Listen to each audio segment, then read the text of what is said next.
విష్ణువు మోసం చేసి శివపార్వతులు ఇల్లు లాక్కున్నాడని మీకు తెలుసా? బద్రీనాథ్ లో మొదటిగా శివపార్వతులు నివసించే వాళ్లు కాని ఒకసారి నారదుడు పెట్టిన పుల్లకి విష్ణుమూర్తి వైకుంఠాన్ని వదిలి సాధన చేయడానికి భూలోకానికి వస్తాడు.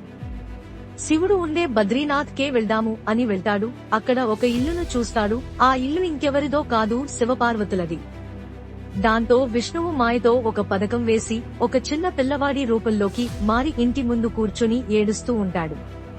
పార్వతీదేవి మాతృభావంతో వెళ్లి ఆ పిల్లవాడిని ఎత్తుకుంటుండగా శివుడు ఈ పిల్లవాడు సామాన్యుడు కాదు, కాని పార్వతీదేవి ఏడుస్తున్న ఆ పిల్లవాడిని ఎత్తుకుని ఇంట్లోకి తీసుకుని వెళ్లి భోజనం పెట్టి నిద్రపుచ్చుతుంది.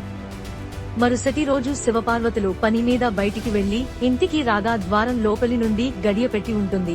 అప్పుడు శివుడు మన ఇంట్లోకి వచ్చింది సాక్షాత్తు ఆ విష్ణుమూర్తి. నువ్వు బిడ్డలా అనుకున్నావు కదా, ఇక ఈ ఇల్లు నీ బిడ్డదే అని శివపార్వతులు బద్రీనాథ్ నుండి వెళ్లిపోతారు.